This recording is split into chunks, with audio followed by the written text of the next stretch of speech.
Good morning. आज की class में हम सबसे पहले तो इसी काम को कंटिन्यू करेंगे और हो सकता है कि 40 मिनट तक यही चलता रहे। समय मिलेगा तो एक और कॉन्सेप्ट इसके बाद आ जाएगा। ये याद है आपको, पिछली क्लास में आखिर में हमने ये पढ़ा था कि एन टाइम स्ट्रेच करने पे रेजिस्टेंस एन स्क्वायर टाइम्स हो जाती है। yes, sir. है ना। अब थोड़ी देर तो हम ये मान के चलेंगे कि पॉइजन रेशियो हाफ है। पॉइजन रेशियो का भी मैं एक बार रिवीजन लूंगा इनकम्प्रेसिबल मटेरियल का, लेकिन अभी मैं थोड़ी देर वो केस लेके चल रहा हूँ कि पॉइजन रेशियो हाफ है। फिर पॉइजन रेशियो भी कुछ हाफ से कम होगा तो क्या होगा उस पर आएंगे। पॉइजन रेशियो हाफ का मतलब मैंने आपको बताया था कि परफेक्टली इनकम्प्रेसिबल मटेरियल, मतलब वो कंप्रेस तो हो सकता है, वो खींच भी सकता है, लेकिन खींचने या दबाने पे भी जो उसका वॉल्यूम है वो क्या रहेगा, बिल्कुल कांस्टेंट रहेगा। ये मतलब था। ठीक है, तो ये वाला कल आ गया था समझ आपको, पिछली क्लास में एन स्क्वायर क्या हुआ था ये सब। ठीक है,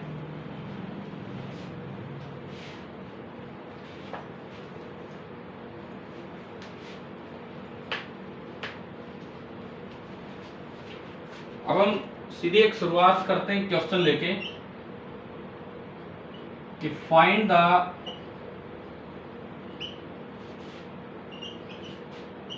percentage change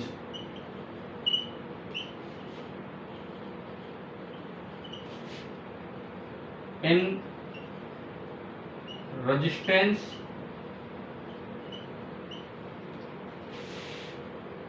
of a wire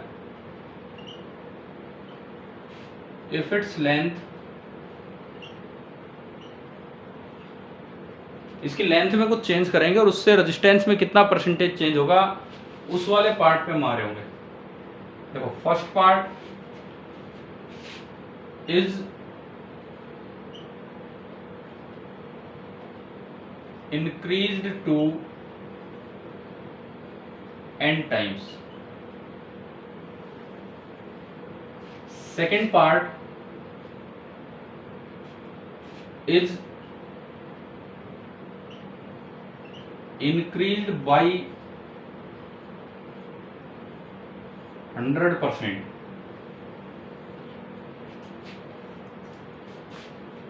Third part is increased to 150%. Fourth part is increased by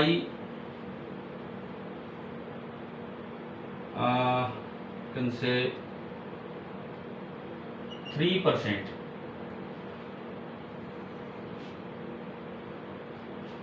Fifth part is made 1.03 times the initial value. भाई ये हमने एक ही चीज में अलग अलग तरीके से 5 सवाल दे दिए।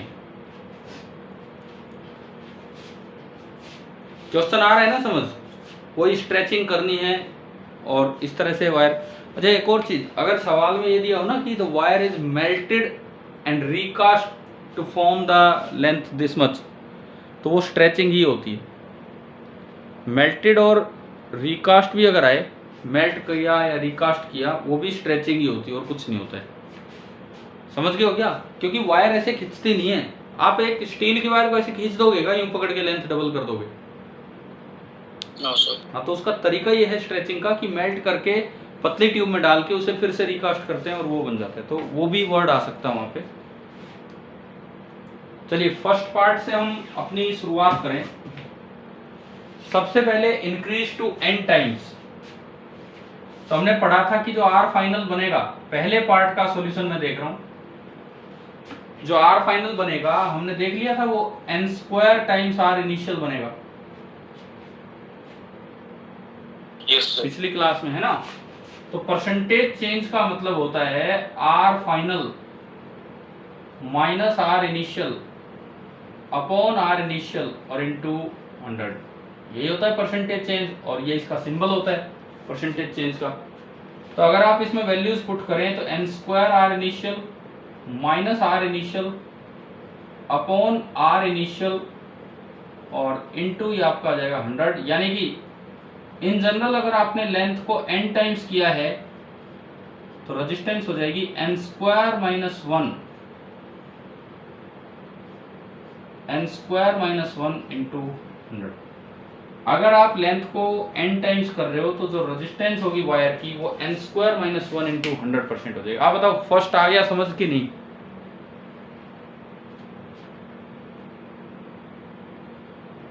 हाँ जी भाई, पहला क्लियर है?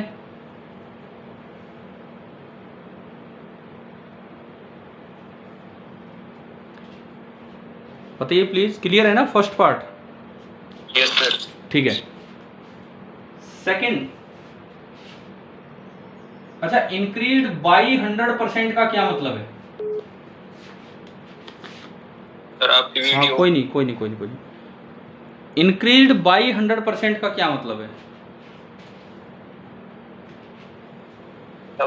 डबल।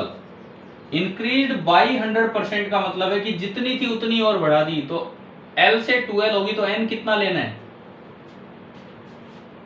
2N। नहीं, N कितना लेना है? N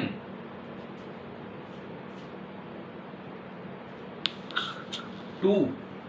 अरे N वो था कि कितने टाइम्स आपने लेंथ बढ़ाई है, तो लेंथ डबल होगी तो N की वैल्यू कितनी हुई?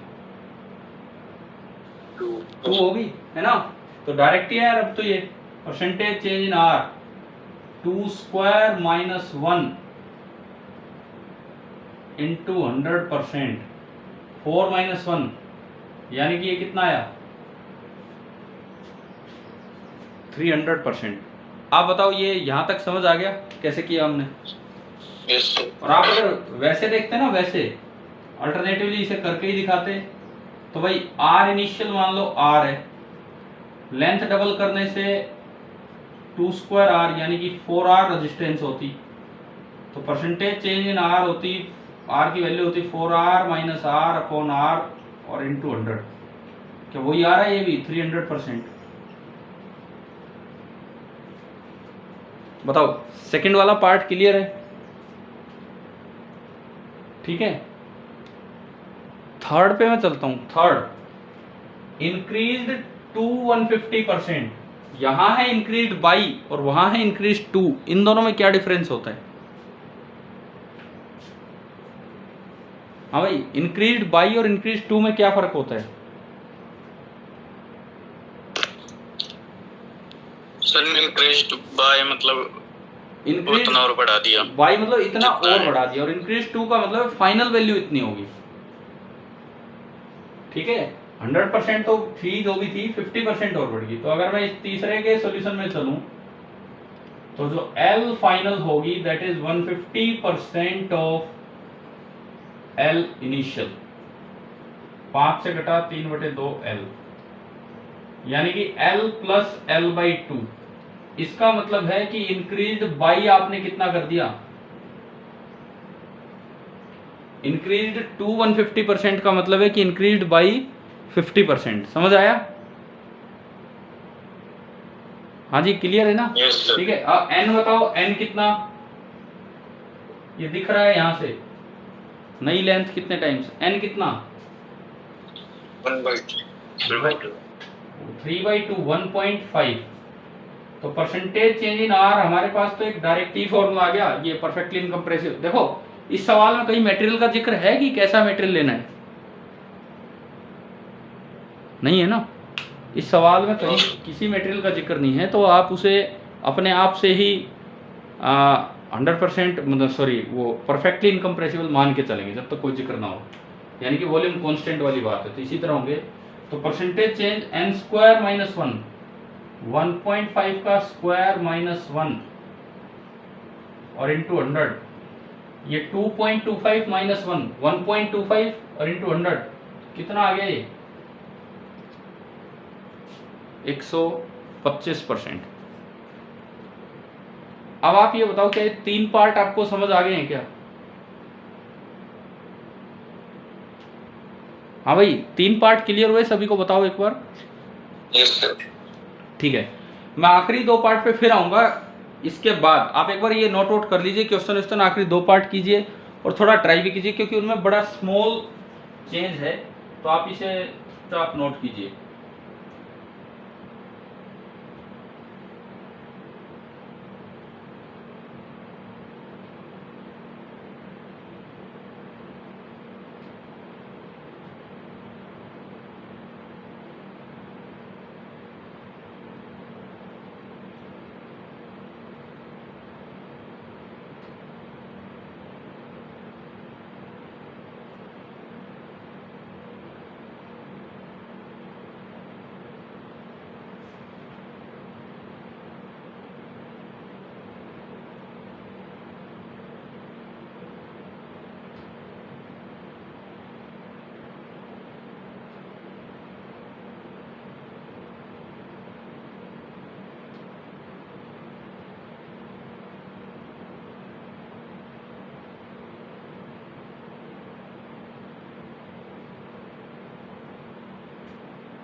हाँ जी, हो गया जी नोट यहाँ तक।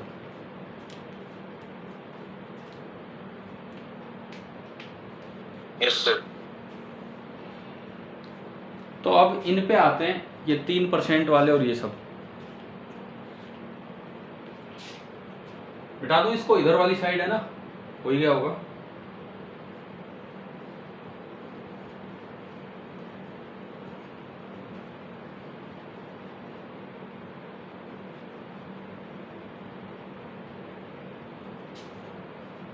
ये भी हो गया 150% वाला भी।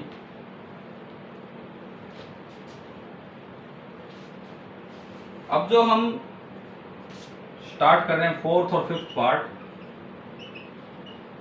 दरअसल उसमें है स्मॉल चेंजेस।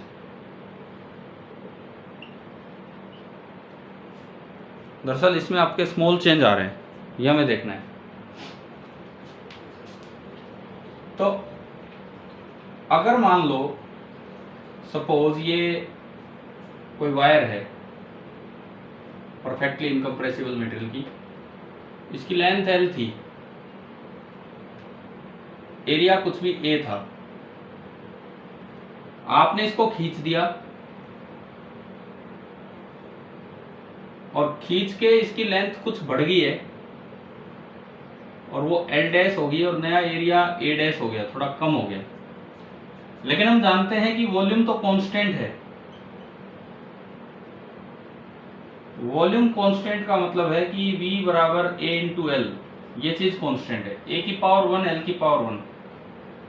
क्या हमने ऐसा कुछ पढ़ रखा है कि परसेंटेज चेंज इन V पावर आगे आ जाएगी percentage change in A plus power आगे आ जाएगी परसेंटेज चेंज इन L? पढ़ा है क्या +1 में? मल्टीप्लिकेशन या पावर में हो तो ऐसे लिखते हैं, बताओ याद है क्या ये?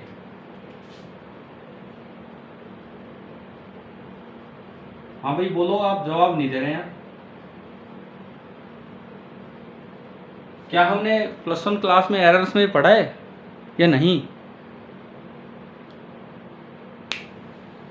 पढ़ा है। ठीक है, तो ये फॉर स्मॉल चेंजेस है। अब वॉल्यूम चेंज हुआ नहीं, तो वॉल्यूम में चेंज है 0%। एरिया में चेंज हम ढूंढने वाले हैं plus percentage change in length. तो यहां से मैं अगर देखूं तो परसेंटेज चेंज इन एरिया आ गया negative of percentage change in length. Percentage change in area आ गया negative of percentage change in length. अच्छा, उसके बाद देखो स्मॉल चेंजेस के लिए हम ये लेके चल रहे हैं। आर का फॉर्मूला होता है रो L अपॉन A। अब वो चाहे नीचे हो चाहे ऊपर हो, प्लस के साथ ही चेंज लिखा जाता है। तो यहां पे बनेगा percentage change in R 1 times mod of percentage change in rho, positive value ले ली जाएगी, plus 1 times mod of percentage change in L plus 1 times mod of percentage change in area. अच्छा, क्या खींचने पर रजिस्टिविटी चेंज होती है क्या?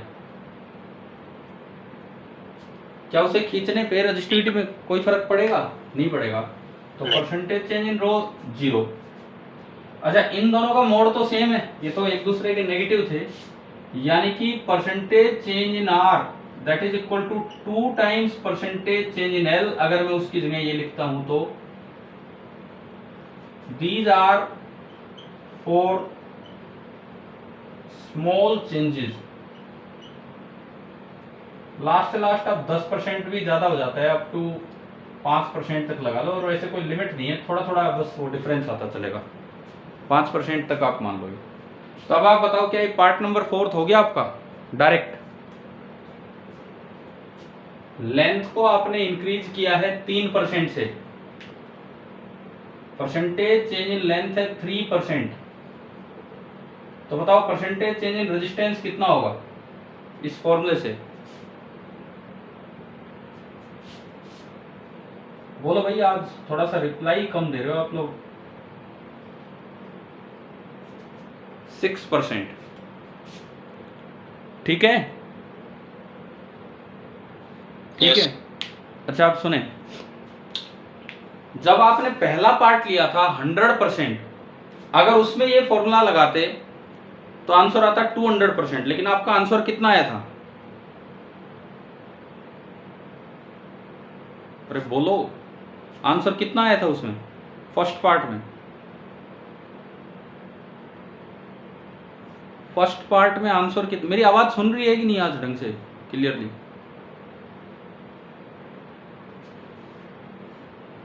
अरे मेरी आवाज सुनाई दे रही है आप लोगों को? Yes sir. तो फिर बोलते क्यों नहीं इतनी इतनी देर तक? मैं कह रहा हूं अगर फर्स्ट पार्ट में आप ये वाला फर्स्ट नहीं सॉरी सेकंड पार्ट होगा, वो 100% वाला कौन सा था? Second part? Yes sir, second था। अगर मैं उसमें ये फॉर्मूला लगाऊं कि लेंथ में चेंज 100% तो इंटू 200% आया, जबकि आंसर कितना था उसका? 300। यानी कि this formula is applicable for small changes. केवल कितने तक? 5%। तो हमारे पास दो फॉर्मूले आ चुके हैं। एक फॉर्मूला आया n² - 1 इंटू 100% कि अगर n टाइम्स हो गया तो। दूसरा फॉर्मूला आ रहा है अगर स्मॉल परसेंटेज चेंज है तो लेंथ में चेंज दे रखा उससे निकाल लो। चलिए आप ये फोर्थ पार्ट भी नोट कीजिए और इसके साथ ये सब लिख लेना, और ये फॉर्मूले अपने थोड़ा ढंग से लिखते चलना।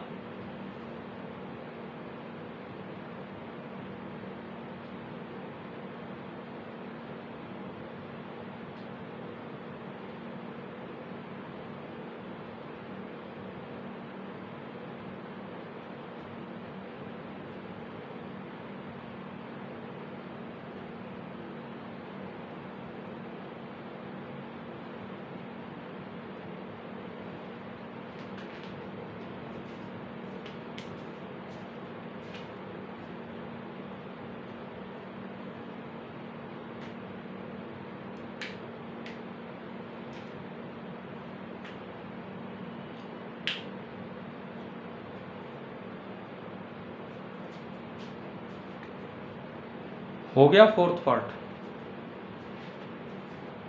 Yes sir. ठीक है, अब हम आते हैं फिफ्थ पार्ट पे। Length is made 1.03 times the initial value. n times they the, direct मिटा दो ना, ये सब नोट हो गया होगा आपका।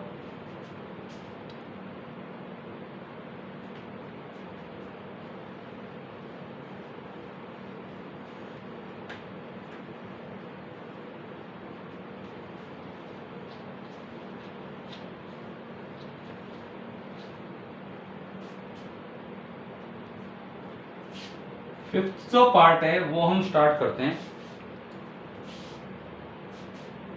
फिफ्थ पार्ट में n बताओ, n कितना है? फिफ्थ पार्ट के अकॉर्डिंग अगर मैं देखूं n कितना है बताओ, क्वेश्चन पढ़ के बताओ n कितना है फिफ्थ पार्ट में। अरे n का मतलब होता था कि ये लेंथ इतनी थी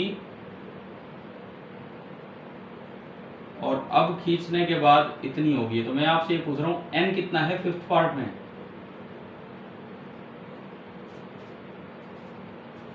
यार मैं 5-5 बार सवाल पूछ रहा हूं तब भी जवाब नहीं दे रहे हो। n कितना है फिफ्थ पार्ट में? 1.03। 1.03। n इज 1.03। अब मेरे पास तो है direct formula del R that is equal to n square minus 1 into 100%। N square 1.03 का स्क्वायर माइनस 1 इंटू 100%। अब इसको सोल्व करने में कई बार टाइम लग जाता है, फालतू का स्क्वायर करना पड़ेगा। तो ऐसे केस में आप यूं याद रखिए, अभी देखेंगे कैसे है। If n is slightly greater than 1, बहुत ही थोड़ा, जैसे 1.03, 1.5 ज़्यादा हो जाता है, 1.5 जो है वो ज़्यादा हो जाता है, 1. सीधा 2 हो जाए वो भी ज़्यादा है, एन थोड़ा सा बड़ा है जैसे इस केस में। तो ऐसे में आप एन स्क्वायर माइनस 1 को नियरली 2n माइनस 2 लिख सकते हो। एन स्क्वायर माइनस 1 को नियरली 2n माइनस 2 लिख सकते हो, यानी कि 2 टाइम्स n माइनस 1, और परसेंटेज चेंज इन आर वो बनेगा 2 टाइम्स n माइनस 1 इंटू 100%। अब देखो क्या इससे सोल्व हो रहा है अब आसानी से। अब अगर मैं ये वाला फॉर्मूला यहाँ यूज करूं तो परसेंटेज चेंज इन आर कितना निकल के आ रहा है 5वें पार्ट में, 2 टाइम्स n 1.03 माइनस 1 और इंटू 100%। तो 0.03 हो गया, 0.06 हो गया, यानी कि ये कितना आया 6%। पहली बात तो ये बताओ, ऊपर वाले और इसमें सेम आंसर आ गया, तो क्या दोनों में सेम लेंथ बढ़ाई है? उसमें लेंथ कितनी बड़ी थी, कितनी बढ़ाई थी? 3%। 3% का मतलब है कि L फाइनल होगा L initial plus 3% of L initial. तो अगर आप देखें तो ये L initial plus 0.03 L initial, तो क्या ये वही नहीं आ गया जो अगले पार्ट में दिया हुआ है ना? लेकिन अगर इस तरह दिया हो, परसेंटेज की तरह ना दिया हो, और ये पॉइंट के आगे बहुत छोटी वैल्यू है, 0.0 में जा रहा है ये सब, तो आपको एक और भी एक्सप्रेशन याद रख लेना चाहिए सोल्व करने के लिए, 2 टाइम्स n माइनस 1 इंटू 100%। अच्छा, बात ये आती है, ये कैसे आया आपका कि इसको आपने ये लिख दिया, या फिर ये एक्सप्रेशन कहाँ से आए 2 टाइम्स n माइनस 1 इंटू 100%, ये कहाँ से आए ये एक्सप्रेशन फॉर स्मॉल चेंज? चलिए आप पहले नोट कीजिए और इसके बाद ये सोचिए जो इसमें बताया मैंने, पहले नोट कीजिए।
हो गया क्या नोट, बताओ?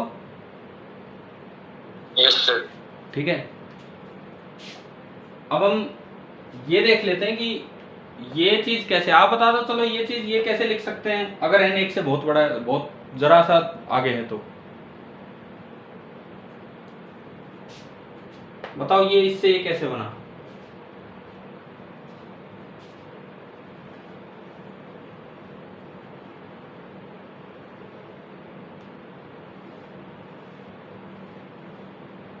देखो मैं एक एग्जांपल से ही आपको समझाता हूं, ये चीज एक एग्जांपल से समझाता हूं। लेट n इज 1.03, यही वाला। तो क्या मैं इसको 1 प्लस एक्स लिख सकता हूं, वेयर x इज 0.03, है ना भाई? समझ आ रहा है ना क्या किया हमने? 1 से आगे कितना वो लिख दिया। अब मुझे चाहिए n² - 1। मैंने इसमें क्या किया, this is also same as, एक ऐड किया और एक घटा भी दिया, ये भी लिख सकते हैं हम, कोई दिक्कत ही नहीं है इसमें। तो 1 प्लस n² - 2, n को आप लिख सकते हैं 1 प्लस एक्स, 1 प्लस एक्स का होल स्क्वायर माइनस 2, ये आपने यहां पे लिखा 1 प्लस एक्स का होल स्क्वायर माइनस 2, ठीक है। होल स्क्वायर मैंने खोल दिया, एक का स्क्वायर 1 प्लस एक्स का स्क्वायर प्लस 2x माइनस 2, ठीक है। अब x तो बहुत ही छोटा है, x is very very much smaller than 1.03, इसका मतलब x² टेंड्स टू 0 कर सकते हैं हम। भाई कोई बहुत छोटी चीज है, उसका स्क्वायर तो और भी ज्यादा छोटा होगा, तो x² टेंड्स टू 0 कर सकते हैं कि नहीं, बताओ, है ना? तो ये आपने यहां से हटाया और ये x² हो गया टेंड्स टू 0, तो ये बना 1 प्लस 2, 2 प्लस 2x माइनस 2। मैंने इन दोनों में से 2 कॉमन लिया, 1 प्लस एक्स माइनस 2, और 1 प्लस एक्स को आपने क्या लिखा था, मैंने 1.03 का तो कहीं यूज भी नहीं किया इतना खास। 1 प्लस एक्स को क्या लिखा था आपने, n, तो ये आपका बन गया 2n माइनस 2, और 2 अगर आप कॉमन लेते हो तो n माइनस 1। एक बार बताओ मुझे कि क्या आपको ये पार्ट यहां तक समझ आ गया है कि नहीं, कैसे किया? हाँ भाई, क्लियर है ये किस तरह से स्मॉल इस तरह से लिखा गया है?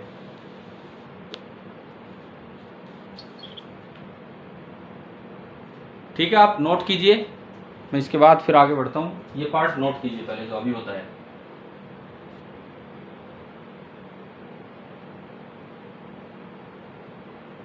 हाँ जी अंकित, समझ आ गया कि आप बीच में चले गए थे?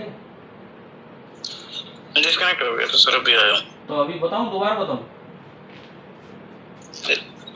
बता दे, रिकॉर्डिंग देख लूंगा मैं। नहीं कोई नहीं, 1 मिनट लगेगा। ये n² माइनस 1 को मैंने ये लिखा था, यहाँ तक थे आप कि इसको अप्रोक्सीमेटली ऐसा लिख सकते हैं? अभी थोड़ी देर पहले बताया था, ये यहाँ भी नहीं थे, नहीं था 5th पार्ट। तो चलो कोई नहीं, आप फिर ये बाद में देखना किस तरह से है, लेकिन हाँ ठीक है ठीक है ठीक है। बाकी बच्चे नोट कीजिए छोटा सा पार्ट, उसके बाद हम बढ़ते हैं आगे। सर वो बता दो स्टैटिक इलेक्ट्रिसिटी का। एक मिनट एक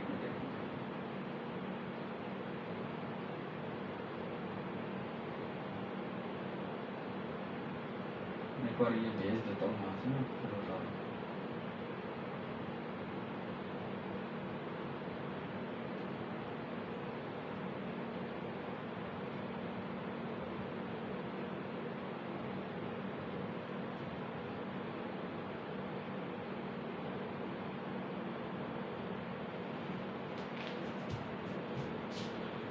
पहले तो ये बताओ, ये हो गया होगा नोट सभी बच्चों का? Yes sir. ठीक है। अब देखो जो इसमें अगला पार्ट है, जो मैं आज तो आपको होमवर्क में दे रहे हैं, कल डिस्कस करेंगे हम। हमने आज मटेरियल कैसा माना है, परफेक्टली इनकम्प्रेसिबल। उसका पॉइजन रेशियो कितना मान लिया, हाफ। नॉर्मल मटेरियल्स का जो पॉइजन रेशियो होता है वो 0 से हाफ के बीच में होता है। तो आप अगर उनको यूं खींचेंगे तो उसमें वॉल्यूम में भी चेंज आ जाता है, तो उस चीज को भी इंक्लूड करेंगे। इन्होंने बीच में एक जिक्र किया है स्टैटिक इलेक्ट्रिसिटी का, वो मैं बता देता हूँ। हमारी बॉडी पे चार्ज आना कोई नुकसान की बात नहीं है, लेकिन नुकसान तब होता है जब बॉडी में से चार्ज फ्लो करे। चार्ज आके जमा हो गया कोई बात नहीं, हम चार्ज हो गए। आप झूले पे झूलते हो, सुनो एक छोटा सा एग्जांपल जो पहले भी कभी लिया होगा स्टैटिक इलेक्ट्रिसिटी में। छोटा बच्चा झूले पे झूल रहा है, बार बार झूल रहा है, वो चार्ज हो गया, उसे कोई फर्क नहीं पड़ रहा, लेकिन कोई साइड से उसे हाथ भिड़ाएगा तो झटका लगेगा उसको एकदम से, होता है कि नहीं ऐसा? चल जो सकता है झूले पे झूलने। हाँ, बिल्कुल यार। आप कभी जाना किसी छोटे बच्चे के साथ, वैसे आप भी छोटे हो, आप झूल लेना, एक ही बात है। तो कोई एक साथ हो, कोई इधर हो, और बिल्कुल देखना।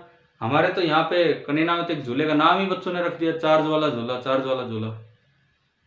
ऐसे रख दिया कि वो चार्ज कर देता है तो वो चार्ज वाला झूला है, ये इस तरह से। वो बता तो मैंने दिया। झूलने के बाद नीचे जमीन पे पैर रखते फिर शौक लगेगा। हाँ, जमीन पे पैर भी रखने की जरूरत नहीं है। क्या होगा, वो बच्चा जैसे वो थोड़ा लंबा झूला है, वो बच्चा झूल के आ रहा है। हाँ, स्लाइड वाला जो होता है उस पे झूलते तब पहले से करंट लगता है, अगर कोई और टच करते तो। देखो कुछ भी है, आपकी बॉडी पे चार्ज है ना, और वो कहीं फ्लो नहीं हो रहा है, तो और सर बॉडी के साथ साथ उस पे भी तो चार्ज है स्लाइड पे, तब हम उसको बार बार रब करते हैं उससे। देखो आप उससे जो स्लाइड है ना, वो ग्राउंड के कांटेक्ट में है कि नहीं बताओ? तो उससे कोई फर्क नहीं पड़ेगा, वो तुरंत तुरंत ग्राउंड में होता रहेगा, वो सब लीक आउट हो रहा है। लेकिन आप जो है, आप ग्राउंड के कांटेक्ट में नहीं है, तो एक्चुअली क्या होगा। और दूसरी बात, आपके मुकाबले स्लाइड का साइज बड़ा है, आपके मुकाबले स्लाइड का साइज बड़ा है, तो इसलिए भी उस पे वो चार्ज इतना दिखता नहीं है। लेकिन आपकी स्विंग वाला झूला कह रहे हो ना, उस पे भी चार्ज होता है? स्विंग वाला नहीं कह रहा, मैं कह रहा हूँ जो ऐसे स्लाइड्स लगे होते हैं ना, स्लाइड। अरे स्विंग वाले में तो आप स्लाइड ही नहीं करते, स्विंग वाले में तो आप बैठ जाते हो। मैं कह रहा हूँ ये जो फिसलने वाला झूला,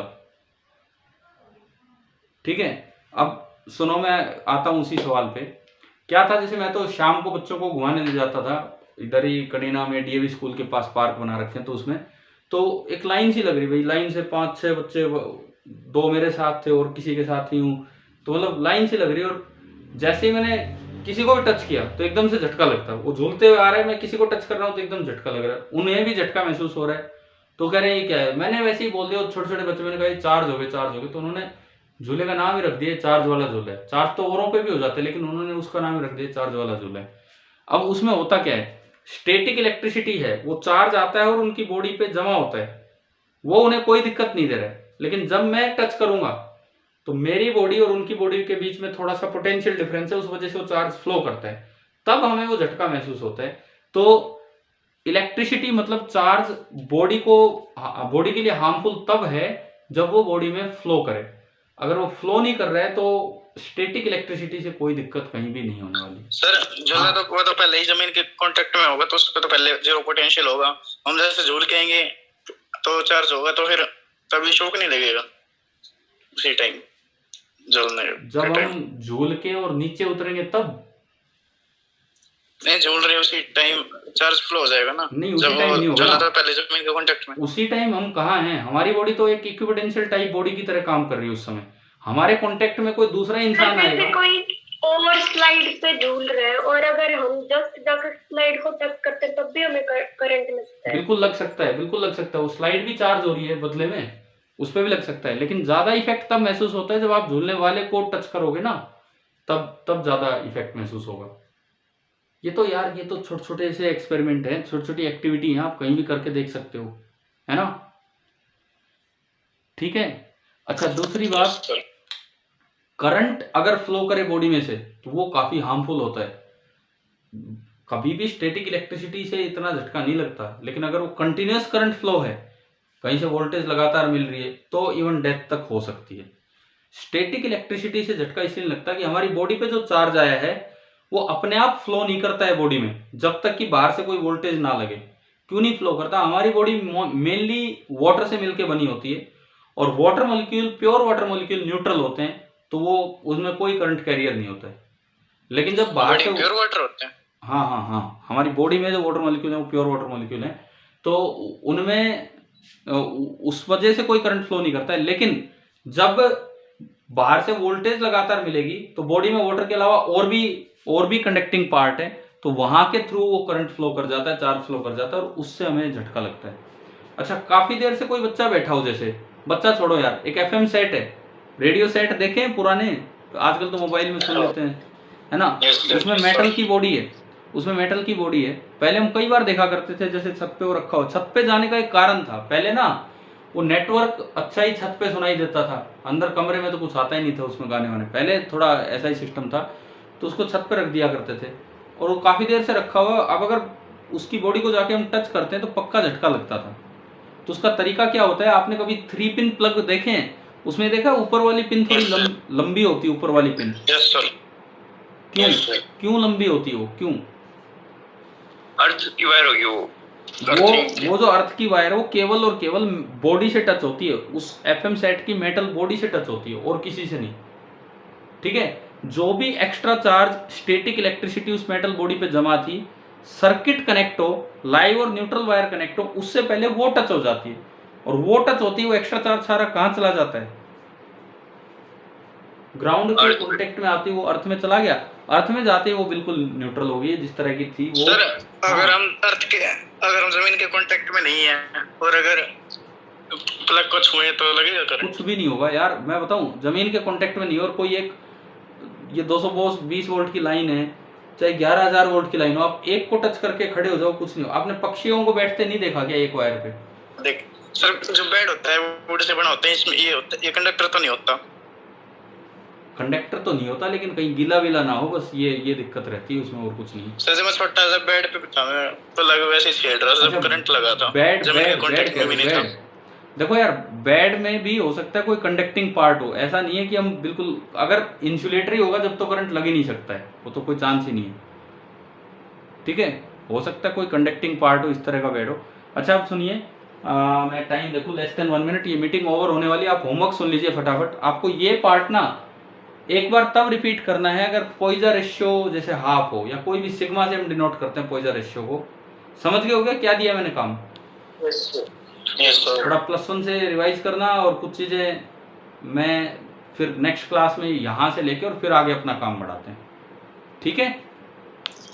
ठीक है, ओके बाय। सर एक वो आयनोस्फीयर, उसका और बताओ क्या आयनोस्फीयर क्या होता है? आयनोस्फीयर क्या होता है? धरती का जो एटमॉस्फेयर, उसमें अलग अलग लेयर्स में कुछ आयंस हैं, कुछ पार्ट स्ट्राटोस्फीयर में, कुछ ट्रोपोस्फीयर में, ट्रोपोस्फीयर, स्ट्राटोस्फीयर, मीजोस्फीयर, थर्मोस्फीयर, इस तरह से कुछ आयंस प्रेजेंट हैं अलग अलग पार्ट्स में। स्ट्राटोस्फीयर में भी हो सकती है, मीजोस्फीयर में भी। उस बीच वाले इलाके को बोल देते हैं आयनोस्फीयर। उसमें कई लेयर होती हैं, D layer, E layer, F1 layer, F2 layer, कि भाई कितना कितना पार्ट में आयन डेंसिटी क्या है। कम्युनिकेशन में यूज होता है। चलिए हम नेक्स्ट टाइम करते हैं। मीटिंग ऑफ हो चुकी है आपकी, मैं ही बोल रहा हूँ, आप जुड़े ही नहीं अभी। Thank you.